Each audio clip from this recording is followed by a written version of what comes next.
Welcome to all.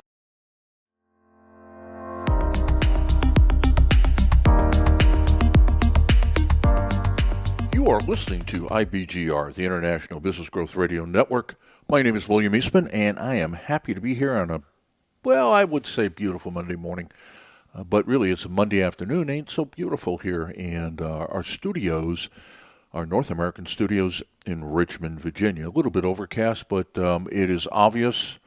It is obvious that on this 11th day of October, 2021, that summer has passed us by, which is happy news for me. All right, so let's get started.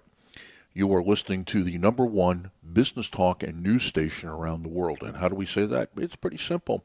We look at their web rankings against everybody else who's in the same spot. And guess what? We are number one and getting better. So I greatly appreciate you listening. And today's show is going to be on our series around what I'm calling neo-world economies. Okay? Neo-world business economy. Neo, from the Matrix. Instead of saying New World Economy or New World Business Economy, I'm saying Neo, because it means the same thing. And with the Matrix coming out, I can hardly wait to see what they've done with it after the last three. But really the focus here is that we are in serious times economically. And as a business owner, I have got to really get on my game when it comes to reading the economy.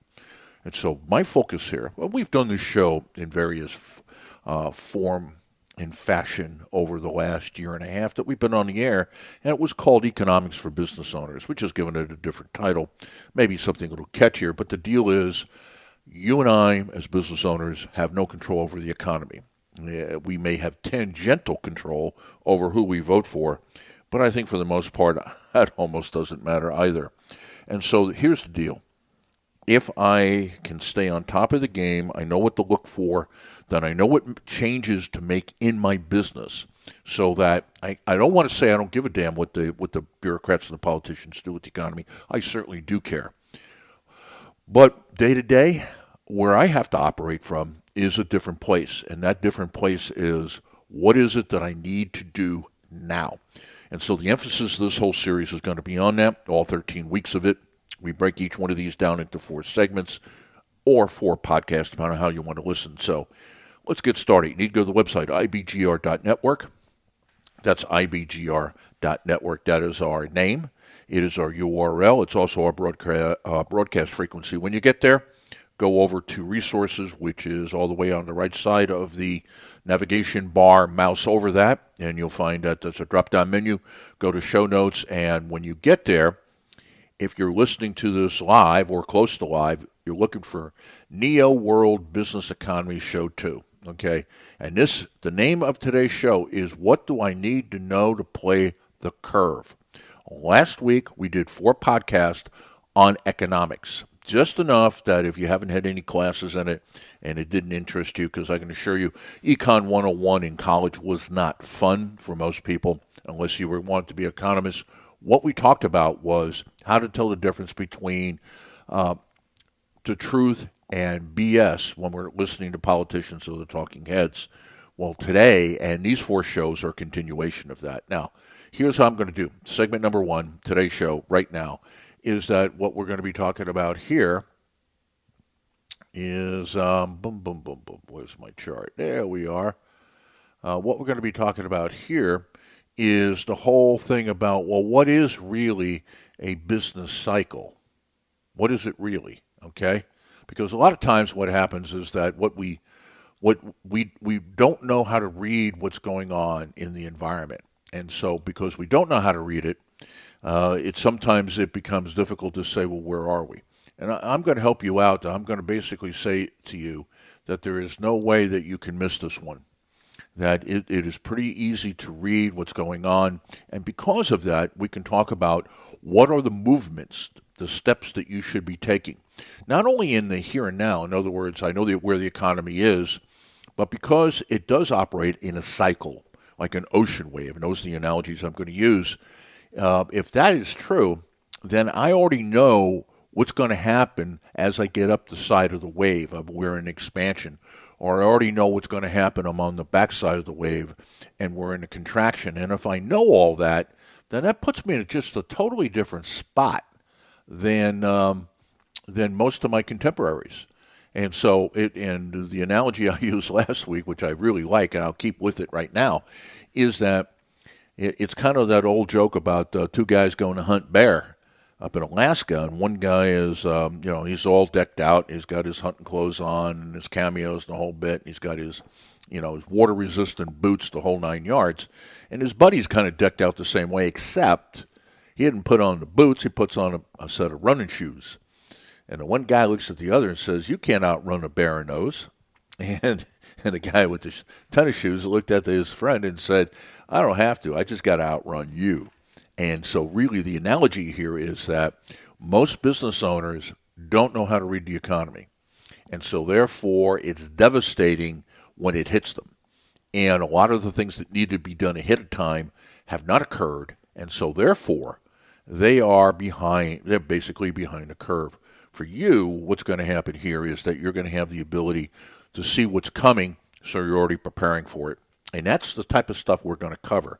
Now, we're not going to do that today. All I'm going to get into is the basics. Last week, we built a case for understanding economics. And I think one of the things I want to say to you here as we get into it, if there was a conclusion to the 4 podcasts, the 4 segments we did last week, it's this, is that most, if not all, economic decisions are not rational.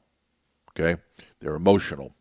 And what I have to understand is that markets respond emotionally, a positive emotion or a negative emotion. Then the logic takes over to explain the use of emotion. And that'll really separate you if you're thinking about economic models. Like one of the challenges of a socialist or a command economy economic model is it's based upon rationality. And the market isn't rational because people aren't rational. The market moves as people perceive it's moving, and we'll talk more about that. It has a name. It's called the animal spirits. Okay, so now that you're there, you're at the page, and so you're looking at show number 2. What do you need to know to play the curve? Scroll on down, and let's take segment 1. And so this is my Econ Basics for business owners, and that's the cycle. Everything that we did last week, the 4 shows, builds into this. All right.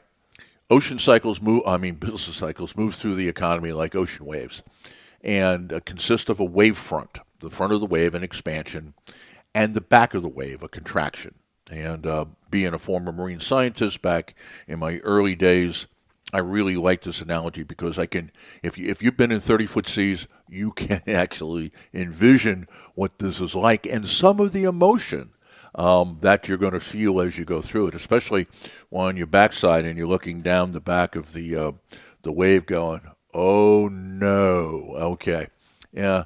There's also some transition periods where the wave shifts its energy from growing or shrinking. Okay. And I'm also going to talk about that. So really today is about cycles. It's about inflection points. It's about bubbles. And I trust me, in the space of about 48 minutes that we have together, you'll understand everything you need to know. Okay, topic number 1 is the business cycle. So the way I want you to look at this is what you have is an expansion, okay? And the expansion is the face of the wave. Then you have the boom. And the boom is, someplace toward the top of the wave to the crest of it, all right? And I'm going to call that a positive bubble. I want you to, because that's a term I want you to stick with here. Then you have the recession or the cleansing. Just like an expansion is also a recovery from the prior wave. All right, so you just had this wave come through, kicked your butt, and then suddenly you got another wave to lift you up. All right, now here, the backside of the wave is a recession or cleansing. And now I'm going to be using an economic term, depression here. Whether or not the economy goes through a depression or not is an economic term in terms of, I think it's three quarters of recession, which tells you something about is that expansion and recessions should move through the economy pretty quickly. We'll get into that not today but later on. And what you have here is the negative bubble. That there's actually bubbles. Now, Expansion, pretty easy to understand. The wave is growing, there's energy behind it, and it's going to lift your boat up. So here you are, you've just come through a dark period. In one of my previous shows, we called it In the Shadow of the Wave, because it is dark. When you're down in the trough, I'm going to put it to you in nautical terms. I'm on a 180-foot converted buoy tender that we're using, an oceanographic vessel. We're in the North Atlantic. We're in 35-foot seas. I can guarantee you, in a 180-footer, when we are in the trough at the very bottom, looking up, it blocks out the sun, and it looks ominous. Now, if the boat is healthy and doesn't have any leaks, it's gone, and you approach the wave at the right angle, it's going to lift you up, and then suddenly you're into the bright sunlight, and things are wonderful, and, the seabirds are out there and all that good stuff, until you get to the top of the wave. And that the boom, the positive bubble is this, and I believe we're going to be doing the bubble in segment 3. Yep, we're going to be talking all bubbles in section 3. But fundamentally, what a positive bubble is that the value of something is far more than the price of it is really more than it's worth. And a negative bubble is what happens is when the price of something is way below what it's really worth. In other words, because of supply and demand, is you make something for X number of dollars, and in a boom, you can sell it for a multiple. In a bust, in a negative bubble, you can't even sell it at cost. And so understanding the concept of bubble is really going to help you, because that's the psychological issue that goes with this. That's why it is not rational. And any economic model that is based fundamentally on rationality is maybe a wonderful piece of work in theory that doesn't explain the real world whatsoever. Okay. Now, at the bottom of the page, a couple of things bring your attention before we go to break, and that is we have groups and business pages in LinkedIn and Facebook. Really recommend that you go there, because there's so much more that we can do when we talk to each other, because this is reasonably a one-way medium. And those are hot links. So you want to go to Facebook, you want to go to LinkedIn. Our business page, the handle is the same thing as our website, except it doesn't have a period or decimal point. It's IBGR Network.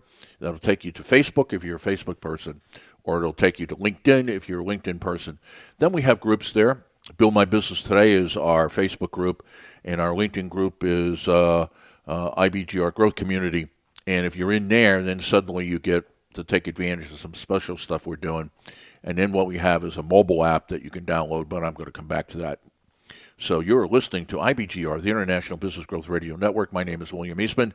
This is show or podcast. What do you need to know to play the curve? We will be right back.